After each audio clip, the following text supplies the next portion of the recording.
into a new calendar year. We've been away for about 2 weeks from working here.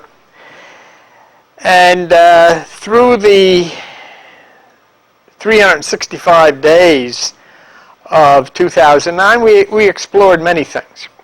One of the most significant being the emerald tablets. We've learned a lot, but we lost a lot. And as I talked about Charles, and we listened to him on the harmonica, we lost something which, you really can't afford to lose. A wonderful friend, a brother, a family member of the cause for peace and for harmony, compassion. We lost Charles Winters, who made this. He made this platform, which has the Wheel of 8, and how wonderful it was that, we made that, and he put that on there, and now that is such a prominent sign for December 21st, 2012. And I was thinking, how you think of strange things, and I was thinking, when this all does wind down and we close the door, I will never have anybody use this for any other purpose. So I thought of what could be done, and if it's possible, I think I would like to take it to a fisherman who goes out to sea, maybe, and give it to the ocean. Charles was kind of a hippie guy, as was Maxine, his wife, and they were Woodstock, love child and all that kind of stuff. And I've got a picture here now, and I think you're going to get a kick out of seeing, especially those that knew him well. But you saw him in his days with us, what it looked like before. Here's Charles and Maxine in some of the good old days. There he is. So you see, he's got the beard and the long hair down to his shoulders and so forth. So that was interesting. Of course, the passing has been on our minds, and I thought of something that Roy said last time we were together, and we're talking about religious things and mythical things and emerald tablets, and somebody, I think, asked you, what difference does it make? Or you said, what difference does it make? And that haunted me. It didn't really haunt me, but it stayed with me in my mind, Emerald tablets and gods and Jesus and Krishna and Jews and Christians and Muslims and Hindus and family and jobs and global, and all this kind of stuff. What difference does it make? What difference does it make to anybody? If all of the things that we've talked about, if all of the things we've read and believed or not believed, if they were all true or if they were not true, what difference does it make? So my mind went back to Charles, a more familiar Charles that we've seen his picture here today. And I thought, what difference did he make? What difference did Charles make? He didn't make any difference to my income or my health or my other relationships, or he didn't make any significant difference in some of those things, but he made all the difference in the world just being who he was and just being here with us, that we could sit and talk, and we would never known what life would have been like without him, but we did know what life was like with him. You know what I'm saying? Without him, we would have, let's say we never heard of him. He never entered this room. It really wouldn't have made any difference to us, because we would have been ignorant of how wonderful he was. But since we did know him, now we are aware of just what a difference it makes. What we really miss. It made a big difference. So as I said, I'm particularly happy that I had a part in sending Charles on from this dimension to another dimension at a higher realm than when he had come here. And what I mean by that is he left this dimension in a higher stage of enlightenment than when he entered. And I feel a sense of deep satisfaction and gratitude. I received an email from somebody that had played in a band with him telling me that Charles had spoken very highly of what I've done. But I am very, very grateful for being a part of his life and his growth, and I am sure that what we've done together will have an awesome effect as his life continues on. But, you're a human being, and you have feelings, and, it's, as a human being, it's difficult. There's a degree of bitterness, It's not only about Charles. It's about others. I mean, I've lost a mother, a father, 2 brothers, and a sister, and I tell people they're up at the North Pole, that I don't know where the hell they are. But that, since I was a child, always nagged me. And I said, if there is this guy, God, up in the sky somewhere, I'd like to talk to him about this and say, man, you have screwed this up. What do you do? What kind of mess did you make? I mean, you give people friends and family and everybody's in love, and then all of a sudden, boom, they're gone. That's stupid. And I would tell them. I don't care. I would tell them. I would express myself. I don't think it's a wise thing. So, my mind then continued to pour over the things we've previously explored together. What the heck is it? What happened to this guy? What happened to everybody? What is the nature? It's not only hard to understand, it's hard to accept. What is it? And then in my, what happens to me, voices started talking inside of my head again, as they do with me in this 3-dimensional physical turmoil. So I'm going to tell you exactly what happens. And I'm not going to be able to provide you any scientific knowledge or scientific documentation. I'm going to tell you, you're under no obligation to believe anything, obviously. But I'm going to tell you anyhow, because of what I was told. You simply can hear this, and you can ponder it yourself. You can let it nest in your heart, or you can let it fly away. I know exactly what happens, and I'll share it with you as a source of comfort for some, understanding for others, and downright blasphemy for the rest. So what? There's 2 things that we're going to look at in the next slide. We have dying in bed, on his way out, and you have sleeping in bed. And I'm sure you've encountered people in both instances. What is similar about those 2 pictures we're looking at?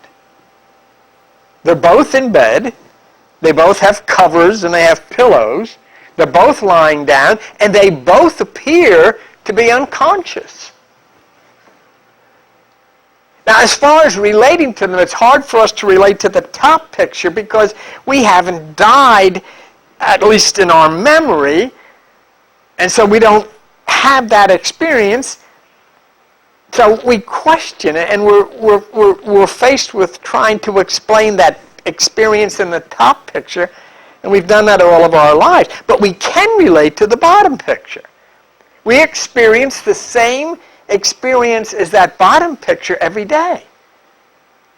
And so we absolutely know what's going on with that bottom picture. There's nothing to not understand. There's nothing to not be able to discuss and explain. We're all totally aware of it. So let us take a look at what happens to the person in the bottom picture in order to get a clarity as to what happens to the person in the top picture. Okay? Now the following is a result of a groundbreaking experiment from the University of Wisconsin in Madison, Wisconsin. So, this is what it says. University of Wisconsin report on dreams. Brain disconnects during deep sleep.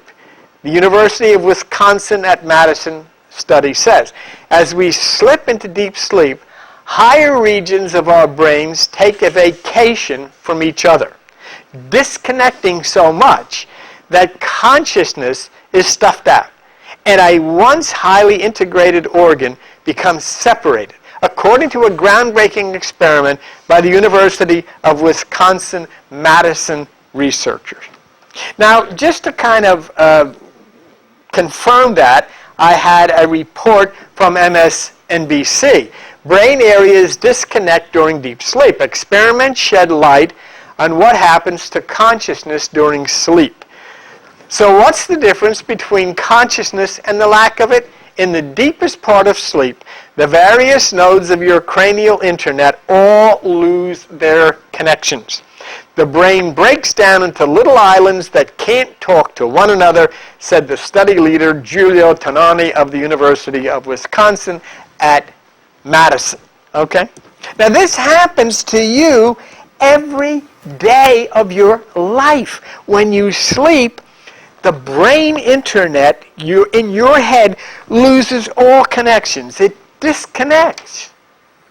Notice where it relates to a lack of consciousness. But in reality, and next that I see you next week, they did a study, a mathematical study, which is very interesting, and I will share it with you next week. The mathematical study said that the chances of you ever losing your consciousness, in other words, I am who I am inside of here, you all can say the same thing, I am me, you can say that, the mathematical chances of you losing consciousness ever is 0. Interesting. But this lack of consciousness that never happens is where we have to think deeply. Now, when you go to sleep, you experience different things. You see different people. It's very vibrant. You talk to people. You do things. Well, if you lost consciousness, then you couldn't do that. When you're so-called dreaming, you're aware of something and you're experiencing it. It is very clear and it is graphic. So you have to have consciousness when your body sleeps, and you know that for a fact. In other words, it is absolutely impossible to not have consciousness. I mean, your body is asleep, the brain has disconnected, and yet you're involved in all of these different things, meeting different people, doing different things, making plans, and all this. How is that possible? How could you possibly be asleep if all that's going on and you're aware of it? And that is really an interesting point to ponder. You never have been asleep. Never. And you never will be asleep because the photon does not sleep. So the point is, if your brain has disconnected, yet you have not lost consciousness because you're involved in all of these different things with different people and these dream things, say, you haven't lost consciousness. How was it? And think of this carefully. How was it possible for you to see those things? How is it possible for you to have talked with these people? How is it possible for you to have done all of these things when you were asleep? You couldn't be asleep. See? If your brain is disconnected, yet you've not lost consciousness. How is it possible? There is no brain connected here. We proved that with this. And yet you are totally awake, and your dream proves it. You're doing all kinds of stuff. You've flown in airplanes, you've ridden boats, you've gone to the store, you've talked to all kinds of crazy things. Not crazy, but all kinds of things. When you were supposed to be asleep, but you weren't. If you were unconscious, then you could not have seen these things and met these people who you consider to be in a dream. So that means you're conscious, but your brain isn't working. You're conscious, but your brain isn't working, and yet, in that state that you're in, you're able to make decisions. You say, well, I'm going to do this. Oh, let me see that. I'll take a look at that. You're making decisions with an analytical brain, yet your brain is shut down. How is that possible? Your brain is disconnected, yet in this thing you call a dream, you're planning things, you're doing things, you're changing things, you're doing everything that you do today, tomorrow. You're experiencing. Which means you're not using the brain in your head here because that's shut down. You're using the brain in your head someplace else. You have to use a brain to do things. Have you ever had a dream where you made a decision to do something, or where you said, I'm going to do this, or what do you want me? And you're doing all this analyzing, and you're doing it without a brain. How's that possible? You call it a dream. And yet you're doing these intelligent things while your brain is disconnected. So you're using a different brain. So let's look at the two persons, one sleeping, one dying. Now they're both unconscious now, okay? Both of them, one's sleeping, one is dying. They're both unconscious. But something is going to happen. Now watch. Watch what's going to happen. The one dying in bed, the brain is disconnected. It will not reconnect. The one sleeping in bed, the brain is disconnected, but it will reconnect. There's the difference and the only difference. Both of them are in bed. Both of them are unconscious. One will return to the body when the brain reconnects. This one cannot return to the body because the brain will not reconnect. But both of them are in what you would call the dream state. The difference is this person will continue. If he's in a car and he's driving to Florida, he will continue the trip. This guy is in the dream state. He's in a car, he's driving to Florida, but the brain reconnects and he's back here, and he never knows whether he got to Florida or not.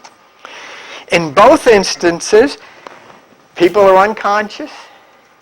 There is no reason to assume that the function for both people is any different when they're unconscious, because both of them have a brain disconnecting. The only difference is this one will not reconnect, this one will reconnect.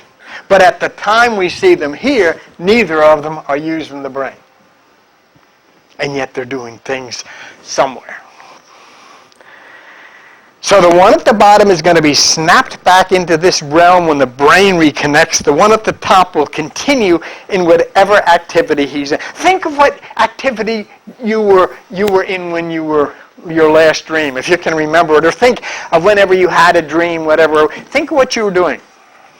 If your body here dies, you just continue doing what you're doing. You're driving a car. You're going to the store. You're meeting with people. You'll just continue it. But if it's, on the other hand, you're sleeping, when your brain reconnects, bang, that situation, that experience you're having will stop, and you'll say, oh, what a dream I had. So the person at the bottom is going to have some recollection of the activity that took place when the brain shut down. How is that possible? How can you have a recollection of something that took place when your brain was turned off. The person at the top just goes on. But since his present brain will not reconnect the guy at the top, he continues on in the activity. See? And he's continuing on in a life activity in a person who is a twin of his, and he never ever knows that his body here is dead, and it's no idea. All he knows is in his dream, he was driving to Florida, and now he's probably checking in at Motel 6 somewhere on his way to Florida. And he knows nothing about this whatsoever.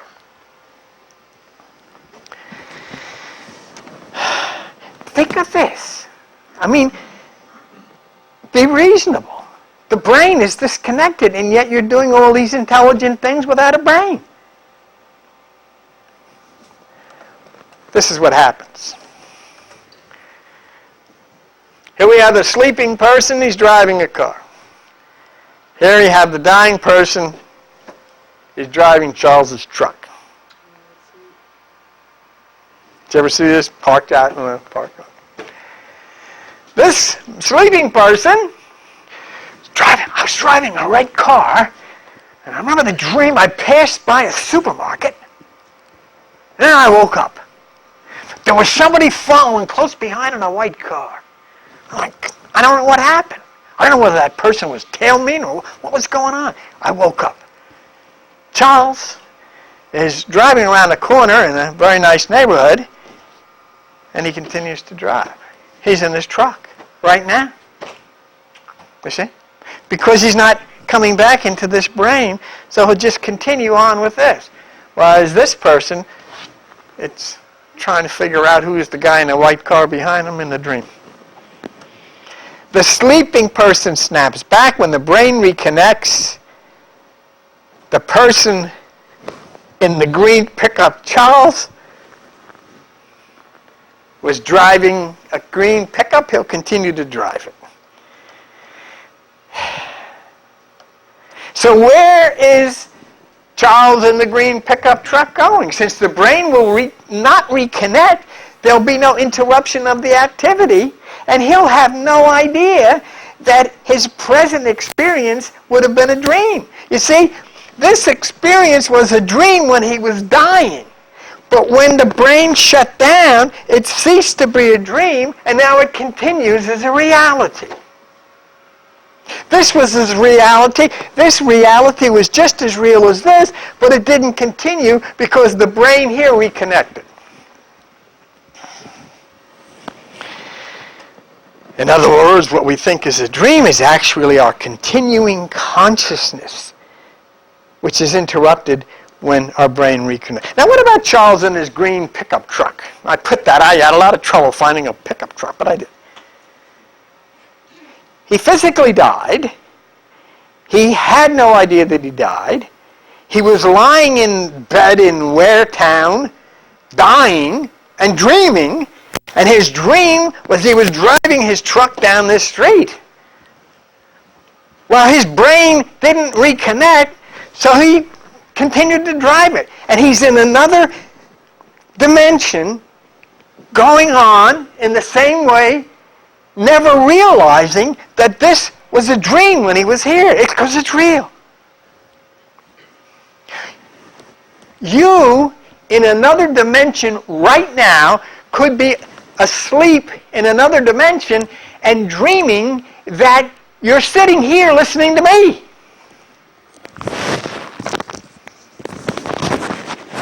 And just as I got to the good part, you woke up.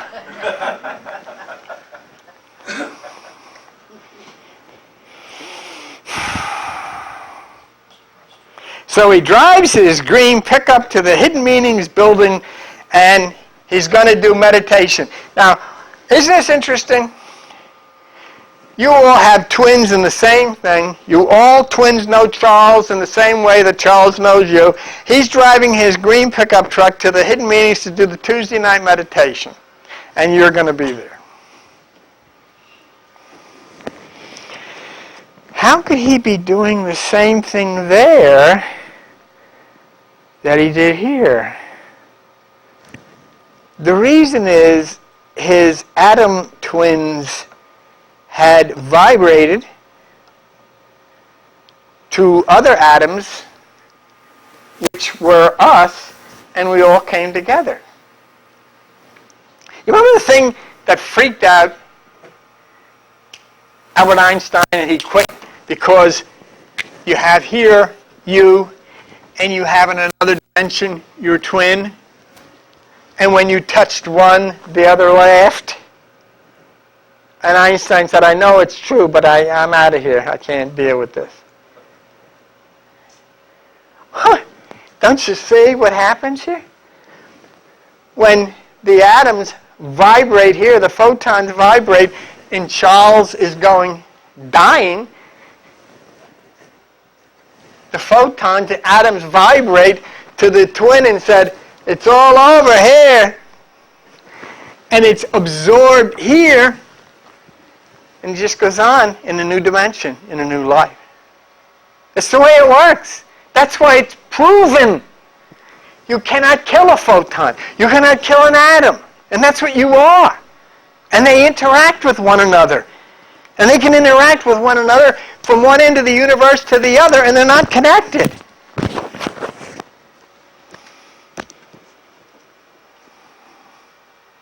So our atom twins, and we all have atom twins, still vibrate, and they vibrate away from us, that all the vibrations continue, and the same people experience each other. Look, do you know how many copies of you and me there are? Let me show you how many copies there are. You go to sleep, and you're in a dream. And you're driving a car, you're driving a truck, or whatever, you go down to the shop, right? That's your dream. And you meet some person you never met before, that's your dream. Suddenly, you find out your brain has reconnected because you have to go to the bathroom. You get up, you go to the bathroom. It's 3 o'clock in the morning. That was a crazy dream I was having. You go back, you lay down, and you have a dream. And it's completely different. And it's different people. You're not driving a truck anymore. You're on a bus headed for Indiana. How the hell did that happen? 2 dreams, 2 times in bed, 2 times falling asleep, and completely different. Why? Because the atom that vibrated into the twin here now vibrated into this twin, through into another twin, and on and on and on and on it goes. And as Major Bowles said, where it winds up, nobody knows. So Charles continues in his green pickup truck. There's a picture. There it is. He's parked at his new house. This is Charles' new house where he lives now. Yeah, I got that picture. He sent me a picture. That's his new house. He's parked outside of his other house some way, just like you have your car parked outside of another house somewhere. But then the plot thickens. Charles is in this other dimension now. And he's going to go to bed tonight. And he's going to dream. He is going to dream. And when he dreams, his brain is going to shut down in that dimension, and he's going to wind up in another dimension. And if he dies here, now he's going to be here.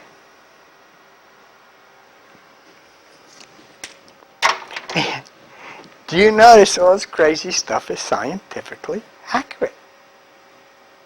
He leaves his body in the other location, experiences another body in a further location, and then when that body goes to bed, this will leave and experience another one. It is on and on because it is photon interacting with photon, electron interacting with electron, atom interacting with atom in this massive infinity of existence.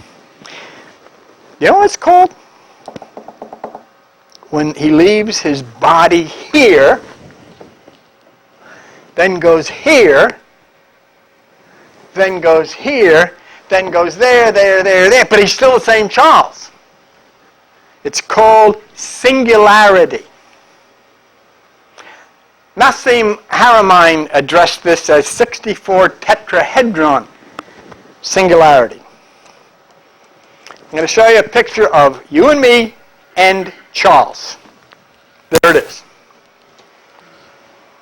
That's you, that's you, that's you, that's you. It replicates itself. And it replicates itself. It's what the tetrahedron does. It's what the 64 tetrahedron does. It replicates itself. But even all the way out to infinity, it's exactly the same as the one here.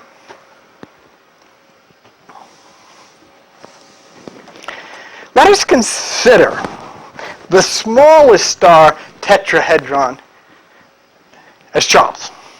It duplicates itself, but it's always the same. In other words, it's singular. It will never change. It will always be the same. That's why I remember Max Tegmark at Massachusetts Institute of Technology said there's a person somewhere, many persons with the same name you have, the same friends you have, the same family you have, doing the same things you're doing. Singularity. So we consider Charles's body. The body stops, but the force which is Charles inside the body moves into a parallel body which is created by the 64 tetrahedron. It is the tetrahedron which is the form in invisible space. Let us look at Nassim Haramein's words, which I have changed ever so slightly to make a point. Known in esoteric knowledge as the Merkaba, or Merkaba, light, spirit, body, the configuration of the star tetrahedron is formed within the first 8 cells of life. You can't even argue that at this point now, because inside of you is the 64 star tetrahedron. It forms within the first 8 cells of life. It remains fixed at the base of the spine, and it did so throughout Charles's life and your life. The star tetrahedron also models the energetic body of Charles, the blending of heaven and earth, male and female. It's ubiquitous throughout nature because the 64 is the structure of the invisible. Where we think space is empty, there is the tetrahedron, and you have one inside of you. Or you may have many, I don't know. Now let's do something here. We know it self-replicates, we know it duplicates, and we're talking about all this wild stuff about you being here and there and here and there and everywhere. Impossible to die. If we can find the tetrahedron in the first 8 cells, then knowing it is there, we can be more positive about what we're discussing concerning the repeated duplication of our cells. There are many dimensions, and that's what this is about. Anyway, we have to prove that those 8 cells, or the first 8 cells of life, are there. And then we'll know, as the tetrahedron replicates, we'll know without a doubt that everybody you thought was dead is not only not dead, but you're talking to them right now. You have a special love, a mother, a father, a grandfather, an uncle, a child, a friend, whatever it is. Right now, somewhere, you're sitting down to dinner with them. Bruce loaned me, he's not here now, but he loaned me a book. And the funny thing was, I said, Bruce, I really don't have time to read any books now. And I do appreciate it. And he insisted. I said, all right. But I said, all right, give me the book. He gave me the book. This is the book. The Ancient Secret of the Flower of Life. But I said, Bruce, I don't know when in God's name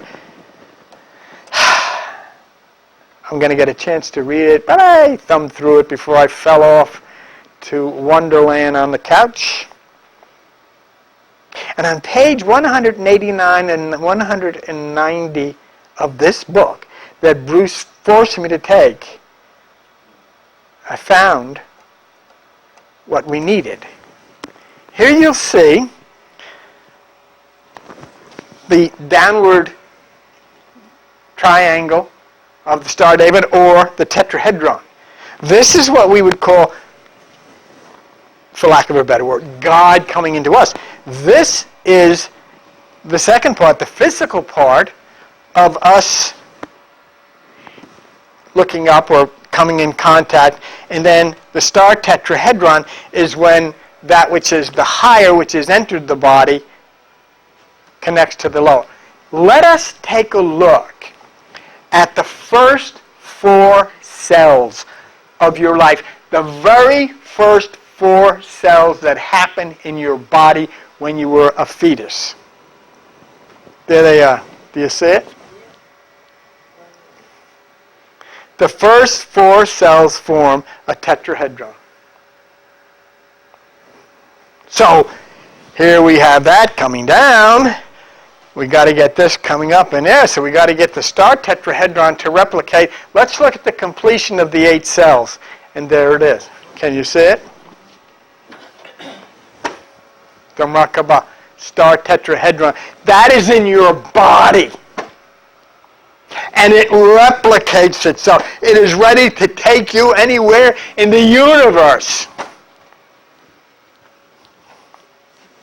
You know, the funny thing is, we don't know what the hell we're talking. We listen to all these crazy people.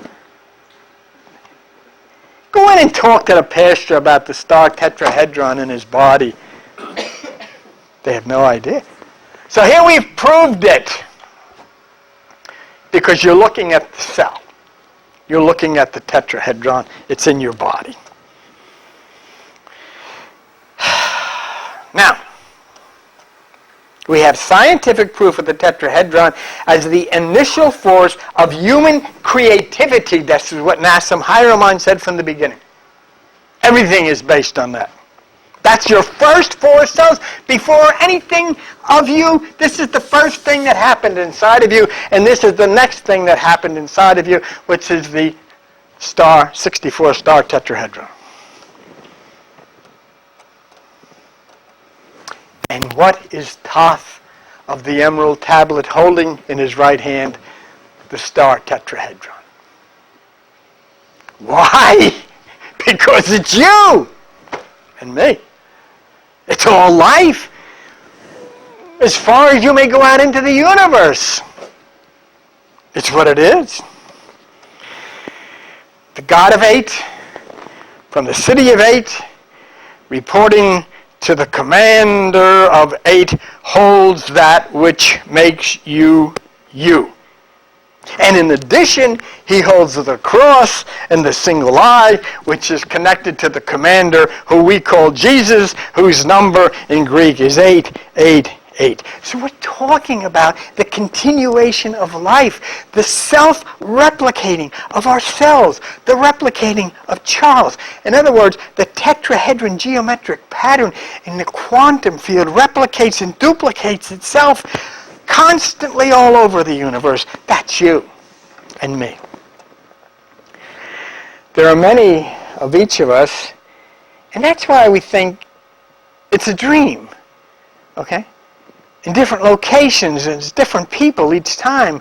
We are many, and we are active, and that's why when you dream, you have so many different experiences and meet so many different people that you never knew before.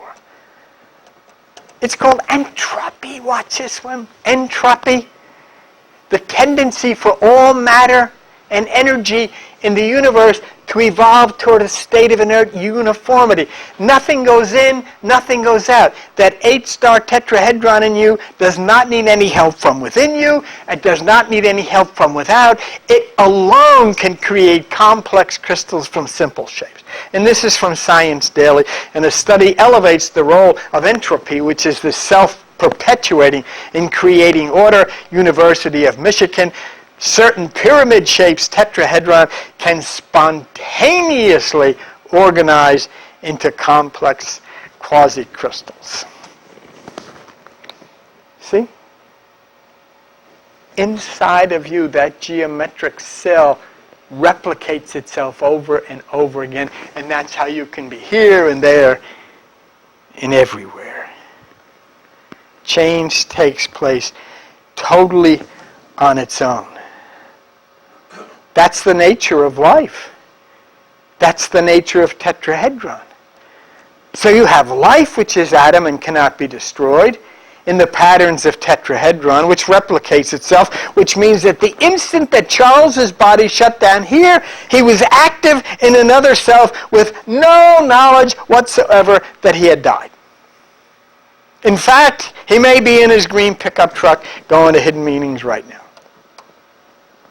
You know, I'll tell you something, honestly, that kind of talk that I'm talking now always turned me off in my earlier years because there was never any substantive information to back it up. You have sat here and seen the tetrahedron cells in your own body. You don't need any faith. You can go and watch it under a microscope. It's a fact. Changing our bodies and changing our experiences just like you change your pants over and over and over. For those of you who really get into this and study it and want to continually study and for, make it easier for you, I'm going to give you a website that I feel is one of the better ones I've run across, and one that I think will fascinate you about this material. This is the website, www.johngowan.org. www.johnagowan.org. johnagowan.org. This is a bit on the background of John Gowan. You're going to see a picture of him, and he looks like somebody that you'd see at the local pub, but he's in his 70s now, and I guess he didn't want to use the old picture. But anyhow, this is a bit of his background, and I find it fascinating, and I love it. I know this is what Charles really loved, and anyhow, John Gowan. John Gowan is retired from Cornell University after 25 years working in the biological sciences. He now writes on general systems, gravity, unified field theory, on topics ranging from cosmology to Teilhard de Chardin to the fractal organization of nature. He finished his education at Cornell, majoring in general agriculture. He also worked for the departments of entomology, ecology, and systematics and floriculture, all at Cornell as a research technician. Go on to the next one, John. His late father, Dr. John C. Gowan, was a well-known author and researcher and professor of education at University, Northbridge in California. His remarkable books developed synthetic unified theories of human development and psychophenomena. And this is what John Gowan says: I am not especially anti-establishment, but I am healthily suspicious of it. And I resist being swallowed whole by it. I have always enjoyed freedom of thought. The penalty for this choice has traditionally been the silencing of one's voice in the establishment press. With these pages, I raise my voice among my fellows, hoping to be heard above the general. Now, this is the first thing that I noticed in John Gowan's writings was something similar to what I do in my work. And what he does is to take a religious symbol and convert it to a scientific principle where it can then become rational thought. Now, earlier we talked about entropy, which works within the geometric pattern of tetrahedron, and it creates additional patterns without any help. In other words, a change takes place, okay? Something happens within you. You might feel differently, but something changed. And this is how John Gowan discusses it. He can get a bit beyond us sometime with his technical thing, but if we take our time and ponder these things, I think we can come away with a general understanding. And this is what he says. Now, we've studied entropy just a minute ago. Entropy, especially in its temporal mode, that means earthly life, corresponds to the physical principle of change and evolution and to the third person of the Christian Trinity, the Holy Spirit. Isn't that interesting? In other words, the Holy Spirit is the activation of the 64 tetrahedron.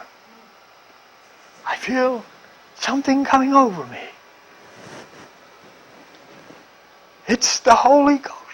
No, it's the 64 tetrahedron. Get behind me, Satan. And John Gowan says, if we simply considering the most general case of converting free to bound energy, such as the absorption of a photon by the electron shell of an atom. We've studied that, so I'm not going to get into that now. We need only take into account the conservation of raw energy and its entropy. In other words, which is to say, mass and momentum. You have something that is going how fast? Mass and momentum. But the entropy takes place when the mass and momentum is experiencing gravitation and time. And then he says in the last line, these are the two internal lines of the tetrahedron model. Now, we miss Charles. We miss others who have slipped into different dimensions, and we're trying to make some common sense out of what happened. But here, Gowan compares this entropy, this change that takes place with our religious connection to the Holy Spirit. I am born again. I'm a new person. All things have become new. Well, all of this kind of stuff is because of entropy. Something happens. A change takes place totally on its own. But we're considering the evolution of a person to a new dimension based on the H-star tetrahedron. And this is what Gowan says. And in the second paragraph, he says, the photon is free. It is part of the universal whole. We discussed that with John Gribbins in wave function, if you remember. Let's take a look. The four principles of the tetrahedron model, conservation of energy, entropy, self-replication, conservation of symmetry, casualty, are as much spiritual principles of divine law as they are scientific principles of natural law. This is another example of the convergence or the coming together of physical and scientific thought and metaphysical, spiritual, or religious thought. And this is what we have done here for the entire time that I've been here, is to try to say, what are these people talking about in this, what seems like hocus pocus, and then find out what they're referring to as Holy Spirits and angels and everything is actually quantum, photon, electron, atom. That's what they're talking about. And that's what he's talking about.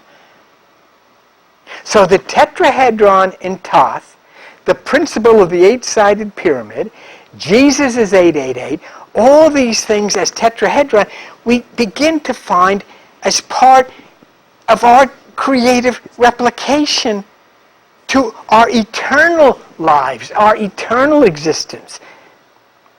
In discussing death after life, I'm not going to put this on the screen, I want to do it kind of, but I wanted you to just stay with me. Just watch me now for a minute. He says, John, what about death? He says, instinctively, my basic reaction is, why worry? Because what will happen, and I can't do anything about it. The universe is going to do with me whatever it does. But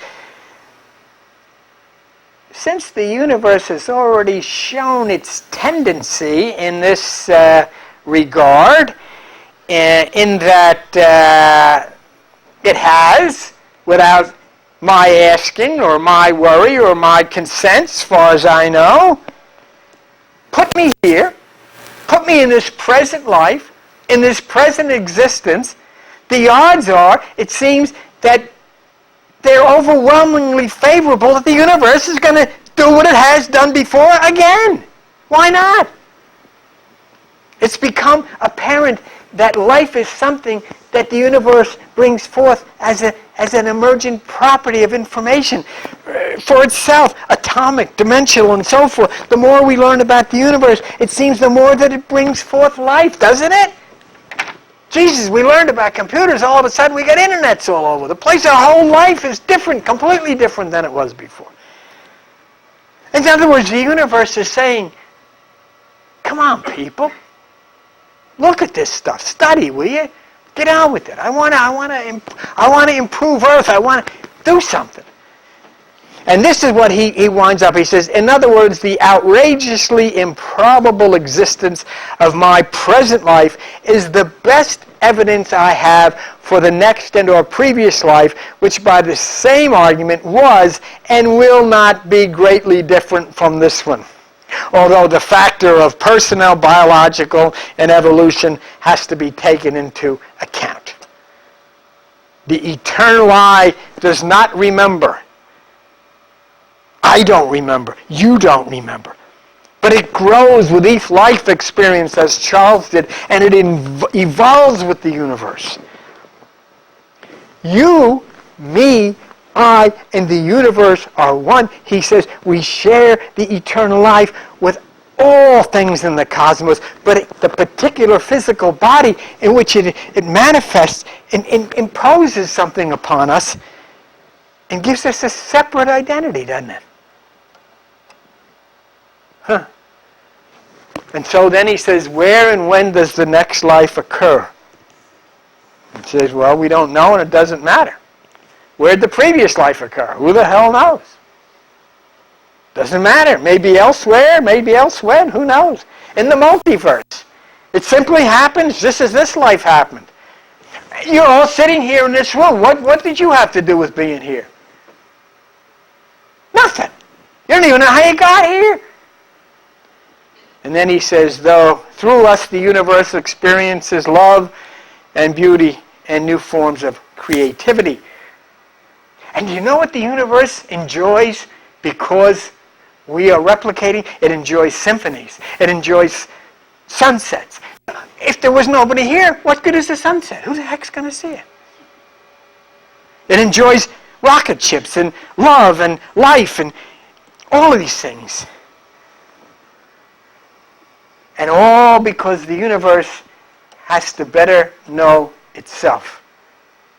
And he winds up, he says, it's simply inconceivable that my life experience should be wasted on me alone and obliterated and rendered meaningless by death without somehow serving the larger cosmos. And the best way to do this is by this life experience informing me, or the next life experience, by enriching the general self-knowledge of the universe.